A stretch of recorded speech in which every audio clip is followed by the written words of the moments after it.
You know what's wild? Most people stare at their investment account every single morning, refreshing the app, watching the numbers go red, go green, panic a little, maybe do nothing, and after all that emotional energy, they're no better off than when they started. And I get it, because the whole idea of watching your money feels like you're being responsible, like you're in control. But here's the thing, that constant checking, that's not investing, that's anxiety cosplaying as a strategy. So what if I told you there's a way to build a portfolio that pays you actual cash, real money that hits your account on a schedule without you having to stare at it, stress about it, or sell a single share? A $100,000 portfolio structured the right way generates income month after month. And I'm going to show you exactly what that looks like, down to the dollar, every single month of the year.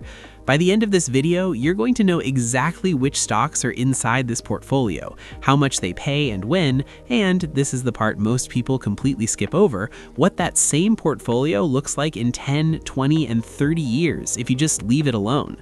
And that last number, the 30-year number, it's going to make you feel genuinely stupid for not starting sooner.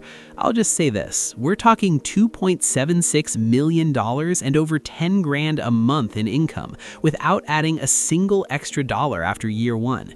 We're covering all of it today, the mindset, the stock picks, the monthly income breakdown, and the long-term math that honestly changes how you think about money.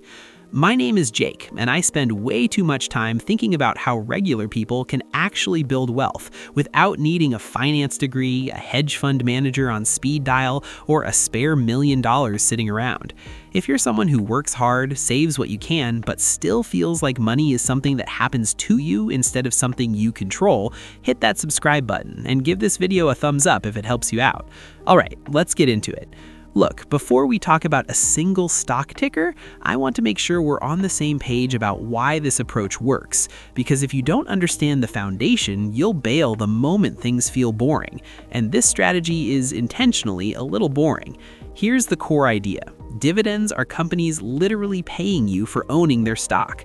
When the business makes money, you get a cut. It shows up as cash, real spendable cash, not unrealized gains that disappear the next Tuesday.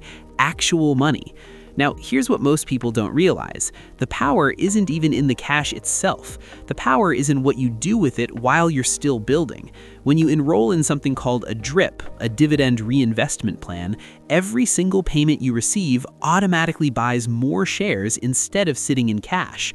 Think about what that means. Your dividends buy shares. Those new shares earn dividends. Those dividends buy more shares, and so on, forever, on autopilot, without you doing anything. That's not a finance bro buzzword, that's compounding. And over 30 years, it is violent in the best possible way. Section 2. How to actually pick the right stocks. Okay, so this is where I see people go completely off the rails. They type high dividend stocks into Google, find something yielding 11 or 12%, and think they've cracked the code. No. Here's the thing. A suspiciously high yield is almost always a red flag. It usually means the stock price has crashed because the market knows something you don't yet. The company's bleeding, the dividend's probably getting cut, and you're left holding a shrinking position that stops paying you. So what do you look for? 4 things. Number 1, stability. Companies that have been paying dividends through recessions, financial crises, and global pandemics. If a business has been cutting checks to shareholders for 25 consecutive years, it's probably not going anywhere. Number 2, dividend history. Not just consistent payments, growing payments. A company that raises its dividend every year is basically giving you a raise without you doing a thing. Number 3, payout ratio. This is how much of the company's earnings are going toward the dividend.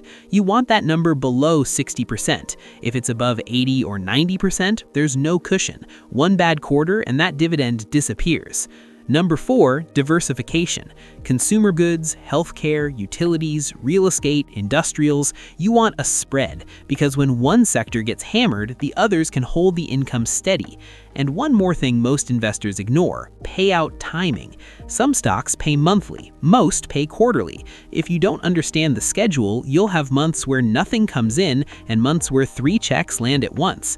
Building a portfolio with that in mind makes the income feel smooth instead of random.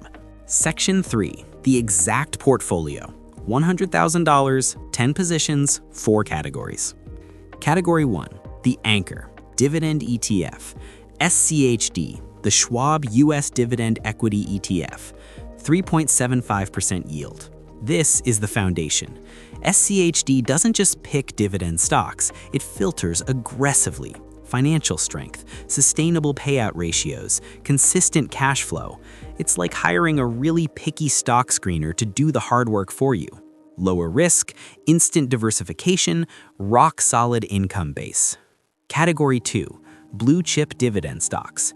5 household names: Procter & Gamble, 3.03%, Coca-Cola, 2.9%, PepsiCo, 3.93%, Johnson & Johnson, 2.6%, and AbbVie, 3.1%. Now you might be thinking, those yields seem low. And yeah, they're not going to make your jaw drop, but that's the point. These companies have been paying and raising dividends for decades. PepsiCo has raised its dividend for over 50 consecutive years. You want boring here. Boring means reliable. Category 3, the REIT, Realty Income, 5.67% yield. And the key thing here, monthly payments, not quarterly, monthly. Realty Income literally calls itself the monthly dividend company. They lease to strong, stable tenants, drugstores, dollar stores, grocery chains, the kind of businesses that keep showing up regardless of what the economy is doing. This one smooths out the gaps between your quarterly payers. Category 4, growth-oriented dividend stocks. Air Products and Chemicals, 3.1%, Nexstar Media Group, 3.76%, and Consolidated Edison, 3.55%. Lower current yield, but these have real room to grow their payouts. APD is industrial infrastructure, NXST is broadcasting with strong revenue, ED is a utility, slow, steady, and surprisingly dependable when the market gets choppy. Section 4, what this actually pays you, month by month. This is where it gets really interesting, because dividend income doesn't arrive in equal slices. It follows a pattern, and once you see the pattern, you can plan around it. January, April, July, October. Realty Income, $47. Procter & Gamble, $76. Air Products, $78. AbbVie, $78. Total, roughly $279. February, May, August, November. Realty Income, $47, Nexstar Media, $94, Consolidated Edison, $89, Johnson & Johnson, $65. Total, roughly $295. March, June, September, December. Realty Income, $47, SCHD, $94, Coca-Cola, $73, PepsiCo, $98. Total, roughly $312. Add it all up across 12 months, and this $100,000 portfolio generates $3,544 in annual dividend income. That's about $295 per month on average. Now, look, I'm not going to sit here and tell you $295 a month changes your life overnight. It covers a utility bill, a phone plan, a solid chunk of groceries, maybe a car insurance payment. It's not financial freedom yet, but here's what matters. You didn't sell anything to get it. The market could drop 30% and those checks still come in. And if you reinvest every single dollar, that's where the math starts doing something almost unreasonable. Section 5, the long game, where this gets wild. Let me show you what DIRP does to this portfolio over time. No extra money added, just dividends reinvested and time doing its thing. Year 10. Portfolio value around $288,000. Dividend income roughly $10,000 per year, about $830 per month. That's more than double year 1 without touching it. Year 20. Portfolio climbs to roughly $870,000. Annual income around $35,000, nearly $3,000 a month. At this point, you're covering major life expenses, mortgage, healthcare, real stuff. Year 30. Portfolio approaches $2.76 million. Annual dividend income over $124,000, more than 10 grand per month. That's a full-time income paid to you in cash from a portfolio you haven't actively managed in 3 decades. Here's the thing that gets me every time I run these numbers. The first 10 years feels slow. You're watching $295 a month and wondering if it's worth it. But look at the math. Most of the wealth isn't created in years 1 through 15. It's created in years 20 through 30, when compounding is in full swing, and every reinvested dividend is working from a much bigger base. This is the psychological shift that separates people who build real wealth from people who don't. The ones who quit, they quit in year 3 because it didn't feel like anything was happening. The ones who win, they understood that boring and consistent is the strategy. Section 6. The mistakes that quietly kill your returns. Before you go build this, let me give you the 4 pitfalls I see people fall into constantly. 1. Chasing the flashy high yield. That 10% yield you found? It's almost certainly a trap.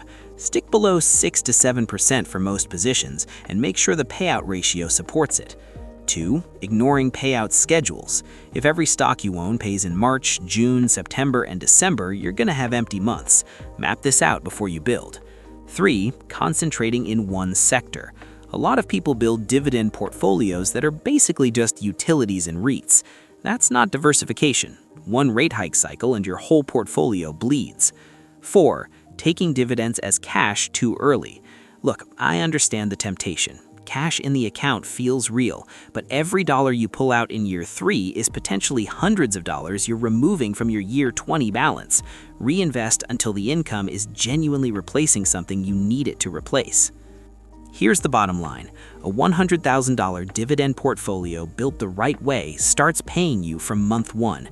Not life-changing money yet, but real consistent income that compounds into something that absolutely is life-changing if you give it time. $295 becomes $830. $830 becomes $3,000. $3,000 becomes $10,400. And the portfolio itself goes from $100,000 to $2.76 million. Not because you were genius, not because you picked the hottest stock, but because you were consistent and patient and let compounding do what it always does. The only question is, when do you start? If you want to take the next step, if you want to know which single index fund has the potential to turn $10 into a $2.2 million portfolio and pay over $6,000 monthly in dividends, I've got a video linked on screen right now. Go watch it. You're going to want to see those numbers.